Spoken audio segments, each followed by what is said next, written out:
नमस्कार, आप देख रहे हैं 30 मिनट में हिंदुस्तान। आपके साथ मैं हूं दीक्षा। चलिए शुरू करते हैं फटाफट खबरों का सिलसिला। केंद्रीय गृह मंत्री और बीजेपी के पूर्व अध्यक्ष अमित शाह आज सुबह 11 बजे जनसंवाद वर्चुअल रैली के जरिए पश्चिम बंगाल के कार्यकर्ताओं और लोगों को संबोधित करेंगे। देश के पूर्व प्रधानमंत्री और जनता दल प्रमुख एचडी देवेगौड़ा ने राज्यसभा चुनाव लड़ने का फैसला किया है। कर्नाटक के पूर्व मुख्यमंत्री और देवेगौड़ा के बेटे एचडी कुमारस्वामी ने कहा कि एचडी देवेगौड़ा आज अपना नामांकन दाखिल करेंगे। दिल्ली के उपराज्यपाल अनिल बैजल ने आम आदमी पार्टी की सरकार को दोहरा झटका दिया है। दिल्ली में सिर्फ दिल्लीवासियों के इलाज के फरमान को पलटने के बाद उपराज्यपाल ने कहा है कि असिम्प्टोमेटिक लोग 5 से 10 दिन के भीतर कोरोना टेस्ट करवा सकते हैं। दिल्ली के उप मुख्यमंत्री मनीष सिसोदिया ने बीजेपी पर निशाना साधा है। मनीष सिसोदिया ने ट्वीट कर लिखा कि दिल्ली सरकार सोच समझकर ईमानदारी से इस डिजास्टर को मैनेज करने की कोशिश कर रही है। ये बीजेपी से देखा नहीं जा रहा, इसलिए एलजी पर दबाव डालकर घटिया राजनीति की है। दिल्ली के उप मुख्यमंत्री अरविंद केजरीवाल की तबीयत बिगड़ गई है। सीएम केजरीवाल को हल्का बुखार और गले में खराश की शिकायत है। आज उनका कोरोना टेस्ट करवाया जाएगा।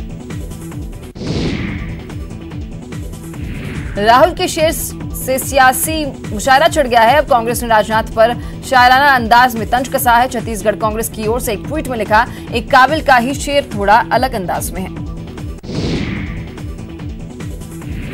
छत्तीसगढ़ कांग्रेस ने ट्वीट कर लिखा है कि सवालों की आंच हो तो हवा कीजिए, सवाल ही जब आंच हो तो कड़ी निंदा कीजिए। बीजेपी नेता और पूर्व केंद्रीय मंत्री अर्जुन चरण सेठी का ओडिशा के भुवनेश्वर में एक निजी अस्पताल में सोमवार को निधन हो गया। अर्जुन चरण सेठी साल 2000 से 2004 के बीच अटल बिहारी वाजपेयी की अगुवाई वाली एनडीए सरकार की जल संसाधन मंत्री रहे थे। देश में अब तक संक्रमण के कुल मामलों की संख्या 2,56,611 हो गई है। वहीं मरने वालों का आंकड़ा 7,200 पहुंच गया है और इलाज के बाद 1,24,430 लोग कोरोना वायरस के संक्रमण से मुक्त हुए हैं। महाराष्ट्र में कोरोना मरीजों की संख्या बढ़कर 85,975 हो गई है, जिनमें से 39,314 लोगों को रिकवर कर लिया गया है, जबकि 3,060 मरीजों की मौत हो चुकी है। ओडिशा में ड्यूटी के बाद लौटे एनडीआरएफ के 50 कर्मचारी कोरोना संक्रमित पाए गए हैं। जेएनयू ने अपने स्वास्थ्य केंद्र में एक फार्मासिस्ट के कोविड-19 पॉजिटिव पाए जाने के बाद उन छात्रों को अपने गृहनगर लौटने की सलाह दी है जो अब भी परिसर में ही रह रहे हैं। राजस्थान में भी कोरोना के मामले तेजी से फैल रहे हैं। 24 घंटे में 277 नए केस सामने आए हैं। वहीं कुल मरीजों का आंकड़ा 10,876 हो गया है। वहीं अब तक 240 लोगों की जानलेवा वायरस से मौत हो चुकी है। कोरोना काल में प्रदेशवासियों के लिए खुशखबरी है। राजस्थान की रिकवरी रेट बढ़ चुकी है। रिकवरी रेट बढ़कर 74.6% हो गई है। दुनिया में कोरोना मरीजों की संख्या बढ़कर 71,89,000 के पार हो गई है, जिनमें से 35,30,766 लोगों को रिकवर कर लिया गया है, जबकि 4,08,240 मरीजों की मौत हो चुकी है। वाराणसी के श्री काशी विश्वनाथ मंदिर को भक्तों के लिए खोल दिया जाएगा। भक्त आज से बाबा काशी विश्वनाथ के दर्शन कर सकेंगे। अलवर जिले के भिवाड़ी में कोरोना के 2 नए केस मिले हैं। बताया जाता है कि दोनों पॉजिटिव लोग हाल ही में दूसरे प्रदेशों से वापस लौटे हैं। सवाईमाधोपुर जिले में कोरोना संक्रमित रोगियों के आंकड़ों में लगातार वृद्धि हो रही है। कोरोना के 4 संक्रमित रोगियों को लेकर जिले में कोरोना संक्रमित रोगियों की संख्या अब 44 हो गई है। करौली जिले में एक साथ फिर 4 कोरोना संक्रमित रोगी मिलने से हड़कंप मच गया है। इसके साथ ही जिले में कोरोना संक्रमितों का आंकड़ा 33 हो गया है। धौलपुर जिले में 3 और कोविड-19 पॉजिटिव मिलने से जिले का कोरोना पॉजिटिव मरीजों का आंकड़ा 69 पहुंच गया है। तीनों कोरोना रोगी ट्रैवल हिस्ट्री के पाए गए हैं। अलवर में सोमवार को 58 कोरोना पॉजिटिव केस सामने आए, जिनमें से सबसे ज्यादा मामले तिजारा ब्लॉक में आए हैं। अलवर के किशनगढ़ बास उप कारागृह में कोरोना की एंट्री हो गई है। जेल में कैदियों का इलाज करने वाला कंपाउंडर कोरोना पॉजिटिव निकला है। अलवर में नगर पालिका भवन के उद्घाटन कार्यक्रम में सोशल डिस्टेंसिंग की धज्जियां उड़ाई गई। कार्यक्रम में लोग एक दूसरे के नजदीक बैठे नजर आए। 12 में शहरी महिलाओं ने मास्टर रोल का उचित दाम नहीं मिलने पर पंचायत समिति का घेराव किया, जिससे सोशल डिस्टेंस और धारा 144 की जमकर धज्जियां उड़ी। कोटा के न्यू मेडिकल कॉलेज अस्पताल में खाने को लेकर जमकर हंगामा हुआ। मरीजों का आरोप है कि उन्हें कच्चा खाना परोसा जा रहा है। चूरू में बिजली के बिल माफ करने की मांग को लेकर प्रदर्शन किया गया। अखिल भारतीय राजस्थान किसान सभा की शाखा ने जमकर नारेबाजी भी की। जयपुर के 4 दीवारी क्षेत्र में आज से बाजार खोल दिए जाएंगे। Additional police commissioner Ajay Pal Lamba ने बाजार को खोले जाने की अनुमति दे दी है। अलवर के सरिस्का बाघ अभ्यारण्य सोमवार को 82 दिनों के बाद पर्यटकों के लिए खोल दिया गया। कुछ शर्तों के साथ टाइगर रिजर्व खोलने की अनुमति दी गई है। उदयपुर के बायोलॉजिकल पार्क को पर्यटकों के लिए खोल दिया गया। पार्क खुलने से पहले उसे पूरी तरह से सैनिटाइज किया गया, तो वहीं वहां पहुंचे स्टाफ के सदस्यों को भी स्क्रीनिंग कर प्रवेश दिया गया। भरतपुर जयपुर आगरा हाईवे पर ढाबों का संचालन फिर से शुरू हो गया है। ढाबों में सोशल डिस्टेंसिंग का ख्याल भी रखा जा रहा है। जोधपुर का John boy the park restaurant लोगों के लिए खुल गया है। रेस्टोरेंट की पूरी तरह से हाईटेक सेफ्टी के साथ ओपन किया गया। अनलॉक 1 के तहत जारी की गई गाइडलाइन के तहत कोटा में भी मॉल्स, होटल्स और रेस्टोरेंट्स लंबे वक्त के बाद खुल गए हैं। वहीं मॉल्स में प्रवेश को लेकर स्टाफ ने कई इंतजाम किए हैं। उदयपुर में भी होटल्स खोलने की स्वीकृति मिल चुकी है। हालांकि पर्यटक नहीं होने के चलते होटल व्यवसायियों का होटल खोलने के प्रति कम रुझान दिखा। भरतपुर का केवलादेल नेशनल पार्क आज से खोल दिया जाएगा। पार्क में आने वाले पर्यटकों के लिए भी गाइडलाइन लागू की गई है। पर्यटकों और कर्मचारियों से जुड़े सभी लोगों को सैनिटाइज होकर ही प्रवेश दिया जाएगा। कोटा में जन्म और मृत्यु प्रमाण पत्र बनवाने के लिए लोगों को खासी परेशानी का सामना करना पड़ रहा है। बीजेपी कार्यकर्ता ने प्रक्रिया को सरल बनाने की मांग को लेकर मुख्य अभियंता से मुलाकात की। कोटा मेडिकल कॉलेज अस्पताल से इलाज के बाद ठीक हुए 41 मरीजों को डिस्चार्ज कर दिया गया, जिसमें 22 कोटा के हैं और 19 मरीज 12 जिले के हैं। कोटा मेडिकल कॉलेज अस्पताल से अब तक 466 रोगी डिस्चार्ज हो चुके हैं। धौलपुर में सोमवार को बीजेपी पार्टी के नेता एवं संगठन पदाधिकारियों ने अस्थि विसर्जन के लिए बसों को रवाना किया। तो निजी बसों को उत्तर प्रदेश के गंगा नदी स्थित सौरो घाट के लिए रवाना किया गया। झुंझुनू में न्यायिक अधिकारियों और कर्मचारियों के साथ अधिवक्ताओं की इम्यूनिटी बढ़ाने के लिए रूम में आयुर्वेदिक कैप्सूल्स और काढ़े का वितरण किया गया। उदयपुर में राजस्थान पेंशन समाज उप शाखा ने सराहनीय कदम उठाया है, जिसके तहत वैश्विक महामारी कोविड-19 के लिए प्रधानमंत्री और मुख्यमंत्री राहत कोष में 1,11,000 का चेक जमा करवाया गया। कोटा में राष्ट्रीय फुले ब्रिगेड की ओर से जिला कलेक्टर को मुख्यमंत्री के नाम ज्ञापन दिया गया और मांग की गई कि लॉकडाउन से प्रभावित किसान, मजदूर, बेरोजगार के 3 महीने के बिजली के बिल और पानी के बिल सरकार माफ करे। झालावाड़ में कोटा स्टोन उद्यमियों ने जयपुर डिस्कॉम के अधीक्षण अभियंता कार्यालय पर प्रदर्शन कर उन्हें ज्ञापन दिया और बिलों में पेनल्टी को वापस लेने की मांग की। बाड़मेर के प्राइवेट बस ऑपरेटर यूनियन ने जिला कलेक्टर को ज्ञापन सौंपकर निजी बस संचालकों ने निजी बसों के संचालन पर रोक लगा दी है और निश्चितकालीन हड़ताल शुरू कर राहत देने की मांग की है। अलवर में 58 कोरोना पॉजिटिव केस आने के बाद अधिकारियों की बैठक कर व्यवस्थाओं की समीक्षा की गई। जिला कलेक्टर ने सभी अधिकारियों को अब अलर्ट होकर दिन रात मॉनिटरिंग करने के निर्देश दिए हैं। कोटा में चोरी के आरोप में गिरफ्तार 2 आरोपियों की जांच रिपोर्ट कोरोना पॉजिटिव आने के बाद आरपीएफ थाना परिसर को सैनिटाइज किया गया। धौलपुर में अपने 1 दिवसीय दौरे पर पहुंची क्षेत्रीय सांसद डॉक्टर मनोज राजौरिया ने भारतीय जनता पार्टी के कार्यकर्ता एवं संगठन पदाधिकारियों से मुलाकात कर जिला अस्पताल का औचक निरीक्षण किया। भरतपुर में महाकर्फ्यू के चलते बंद बैंक खोले गए। बैंक खुलते ही ग्राहकों की भारी भीड़ उमड़ी, जिन्हें सोशल डिस्टेंसिंग के साथ अंदर प्रवेश करवाया गया। भरतपुर में महाकर्फ्यू के बाद भी बाजारों में लोगों की भीड़ कम नहीं हो रही है। अब तक भरतपुर में कोरोना का आंकड़ा 700 के करीब पहुंच गया है। शिक्षा विभाग ने जयपुर के सेंट जेवियर स्कूल को गाइडलाइंस की अनदेखी करने को लेकर नोटिस जारी किया है। स्कूल में 5 जून को लॉकडाउन गाइडलाइंस की अनदेखी करते हुए पूर्व परीक्षाएं आयोजित की गई थी, जिसमें 9वीं कक्षा के 11 छात्र शामिल हुए थे। राजस्थान में जल्द ही राजस्थान उच्चतर शिक्षा परिषद के उपाध्यक्ष की नियुक्ति होगी। इस संबंध में उच्च शिक्षा मंत्री भंवर सिंह भाटी ने जल्द कार्यवाही करने के निर्देश दिए हैं। सवाई माधोपुर में बीजेपी के बूथ संपर्क कार्यक्रम अभियान का शुभारंभ किया गया। कार्यकर्ताओं ने डोर टू डोर जाकर मोदी सरकार की उपलब्धियां गिनवाई। श्रीगंगानगर के निर्दलीय विधायक राजकुमार गौड़ का बयान सामने आया है। गौड़ ने कहा है कि प्रदेश के सभी 13 निर्दलीय विधायक मुख्यमंत्री अशोक गहलोत के साथ हैं। श्रीगंगानगर में केंद्र सरकार के कार्यों और योजनाओं के बारे में चर्चा करते हुए प्रधानमंत्री मोदी का संदेश घर घर बांटने की शुरुआत कर दी गई है। टोंक जिला मुख्यालय पर बीजेपी के जिला संगठन की ओर से मोदी सरकार के 1 वर्ष के कार्यकाल को लेकर सांसद कार्यालय में पत्रकार वार्ता आयोजित की गई और केंद्र सरकार की उपलब्धियों को गिनवाया गया। चूरू जिले में बीजेपी ने अपने 39 मंडलों पर बूथ संपर्क अभियान शुरू किया है। इस अभियान की शुरुआत बीजेपी जिलाध्यक्ष पंकज गुप्ता ने की।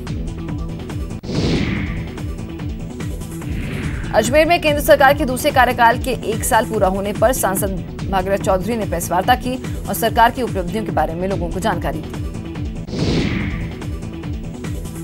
बूंदी में बीजेपी विधायक मदन दिलावर ने केंद्र सरकार का 1 साल पूरा होने के अवसर पर प्रेस वार्ता की और धारा 370 हटाने और राम मंदिर बनवाने का मार्ग प्रशस्त करने के लिए प्रधानमंत्री नरेंद्र मोदी का आभार जताया। बीजेपी के बूथ संपर्क अभियान पर यूडीएच मंत्री शांति धारीवाल ने निशाना साधा है। उन्होंने कहा कि लोगों की मदद की बजाय बीजेपी कोरोना महामारी के बीच किस तरह का बूथ संपर्क अभियान चला रही है। बाड़मेर जिले के पाटौदी का दौरा कर राजस्व मंत्री हरीश चौधरी ने मनरेगा कार्यों का निरीक्षण किया और श्रमिकों के साथ संवाद कर उनकी समस्याएं जानी। झुंझुनू सांसद नरेंद्र कुमार की एक बार फिर जुबान फिसली है। सांसद का एक वीडियो सामने आया है जिसमें सांसद ने कह दिया है कि झुंझुनू की जनता क्या कहती है वे उसे नहीं मानेंगे। नेता प्रतिपक्ष गुलाब चंद कटारिया लॉकडाउन हटाए जाने का विरोध कर रहे लोगों को लेकर प्रतिक्रिया दी है। कटारिया ने कहा कि लॉकडाउन के चलते सरकार ने बड़े स्तर पर तैयारियां करते हुए जनता को जागरूक भी किया। अगर लॉकडाउन ना होता तो देश मेडिकल किट बनाने में आत्मनिर्भर नहीं रहता।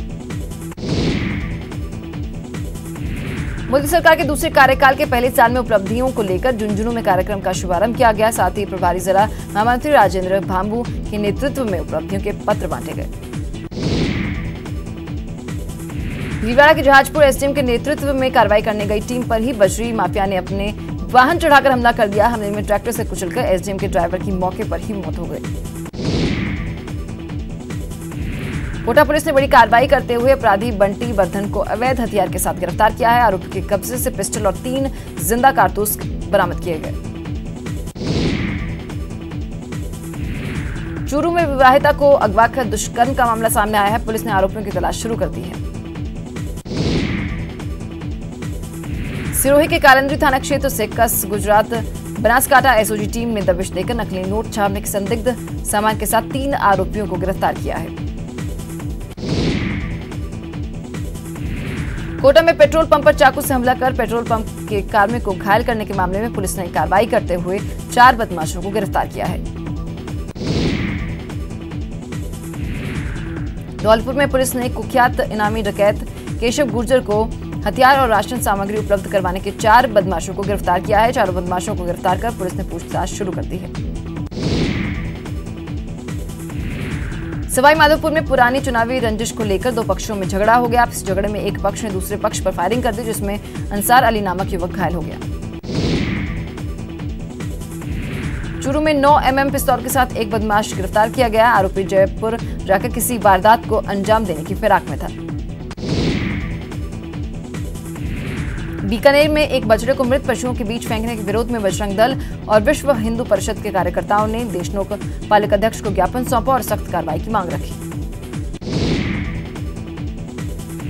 अलवर में कथावाचक के खिलाफ भगवान के बारे में अफवाह फैलाने को लेकर शिकायत दर्ज करने के लिए जिला कलेक्टर को ज्ञापन सौंपा गया। कथावाचक मुरारी बापू ने भगवान श्री कृष्ण और भगवान बलराम के चरित्र को शराबी और धर्म संस्थापन के खिलाफ बताया है।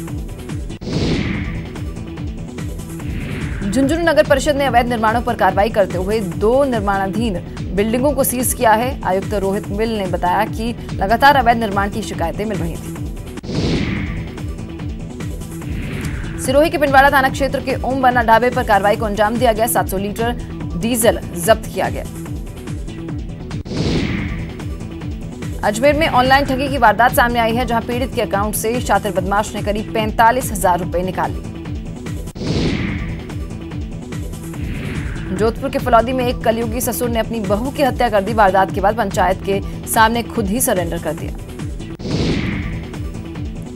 बूंदी में पंचायत चुनाव की रंजिश के चलते एक शख्स पर लाठियों से जानलेवा हमला कर दिया गया, जिसमें युवक बुरी तरह से घायल हो गया है। बीकानेर में पुलिस ने अपहरणकर्ताओं के चंगुल से युवक को छुड़ाकर 2 लोगों को गिरफ्तार किया है। फिलहाल पुलिस दोनों आरोपियों से पूछताछ में जुटी है। 12 में कार कंपनियां कोरोना का डर दिखाकर कार को सैनिटाइज करवाने के नाम पर ग्राहकों से जबरन वसूली कर रहे हैं। विरोध करने पर गाड़ियों को सर्विस नहीं कराने का ग्राहकों पर आरोप लगा रहे हैं। सवाई माधोपुर में पुरानी रंजिश को लेकर 2 पक्षों में विवाद हो गया, जिसमें एक पक्ष ने दूसरे पक्ष के लोगों पर फायरिंग कर दी। इस फायरिंग में एक युवक पूरी तरह से घायल हो गया।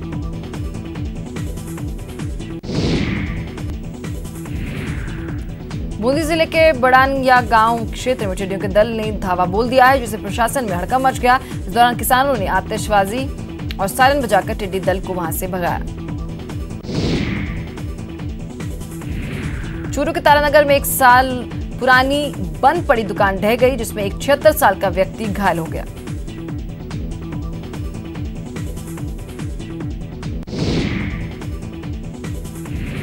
झालावाड़ में मिट्टी का टीला ढहने से 3 लोग मिट्टी में दब गए, जिसमें से एक महिला और एक पुरुष की मौत हो गई, जबकि एक लड़के का उपचार जारी है। चूरू में हुए सड़क हादसे में एक युवती की मौत हो गई, जबकि 4 लोग घायल हो गए। हादसा उस वक्त हुआ जब तेज गति से आ रहे ट्रक ने बैलगाड़ी को टक्कर मार दी। उदयपुर के नाथद्वारा में एक 30 वर्षीय कमजोर युवक की मौत हो गई। मृतक युवक की शिनाख्त नहीं हो पाई है। उदयपुर में तूफान के कहर से एक मजदूर की कच्ची झोपड़ी की छत उड़ गई। ऐसे में पीड़ित परिवार को अब बारिश के बीच कई तरह की दिक्कतों का सामना करना पड़ रहा है। बकाया भुगतान की मांग को लेकर जयपुर में पीडब्ल्यूडी के ठेकेदारों ने चीफ इंजीनियर से मुलाकात की। उन्होंने प्रशासन को 21 जून तक भुगतान करने का अल्टीमेटम भी दिया। जोधपुर संवाददाता दीपक व्यास ने ठेकेदारों से बातचीत की। दौसा के लालसोट पहुंचे प्रदेश के उद्योग मंत्री प्रसादी लाल मीणा ने पंचायत समिति सभागार में जलदाय विभाग के अधिकारियों की बैठक ली और विभाग को पानी की समस्या को दूर करने के निर्देश दिए। प्रदेश में अच्छे मानसून की संभावना को देखते हुए जयपुर का जिला प्रशासन अभी से तैयारी में जुट गया है, जिसके चलते शहर के तमाम नालों की सफाई के निर्देश दिए गए हैं। प्रतापगढ़ के पिलीखेड़ा गांव में पेयजल संकट को देखते हुए प्रशासन ने लोगों के लिए एक हैंडपंप लगा पेयजल की समाधान कर दिया है। राजस्थान बोर्ड और सीबीएसई बोर्ड की ओर से 12वीं की परीक्षाएं 18 जून के बाद आयोजित हो रही हैं। ऐसे में आरयू में और समय पर कोर्स को पूरा करवाने को लेकर विचार मंथन किया जा रहा है। बीकानेर में कांग्रेस नेता मदन गोपाल मेघवाल ने खाजूवाला क्षेत्र के कार्यकर्ताओं और किसानों से मुलाकात की और क्षेत्र की समस्याओं को सुना। बीकानेर के हनुमान नगर कॉलोनी में पानी की समस्या को लेकर क्षेत्र की महिलाओं ने जलदाय विभाग के खिलाफ प्रदर्शन किया और टंकी पर चढ़कर प्रदर्शन करने की चेतावनी दी। कोटा में कांग्रेस कार्यकर्ताओं ने सरस डेयरी के चेयरमैन पद पर प्रशासक नियुक्त करने को लेकर सीएम को ज्ञापन सौंपा और दुग्ध समितियों के चुनाव निष्पक्ष करवाने के लिए मांग की। कोटा में संयुक्त मोर्चा ने राज्य सरकार के खिलाफ बिजली बिल को लेकर विरोध प्रदर्शन किया और सीएम के नाम जोनल चीफ इंजीनियर को ज्ञापन दिया। अलवर के पंचायत सहायकों ने जिला कलेक्टर को मुख्यमंत्री के नाम ज्ञापन सौंपकर नौकरी पक्की करने की मांग की है। भरतपुर में कोविड-19 के नियमों की पालना नहीं करने पर पुलिस ने कार्रवाई की है। इस दौरान पुलिस की टीम ने 22 चालान काटकर कुल 6,000 रुपए वसूले हैं। करौली में सामुदायिक स्वास्थ्य अधिकारी पद पर नियुक्ति देने की मांग को लेकर अभ्यर्थियों ने सीएम के नाम एडीएम को ज्ञापन सौंपा है। जोधपुर में नियुक्ति की मांग को लेकर दंत चिकित्सकों ने जिला कलेक्टर को सीएम गहलोत के नाम ज्ञापन सौंपा। अजमेर के आवास मंडल की कॉलोनी में सुविधाओं का अभाव है, जिसको लेकर कॉलोनी निवासियों ने वहां पर सुविधाओं की मांग को लेकर आवासन मंडल को एक ज्ञापन सौंपा है।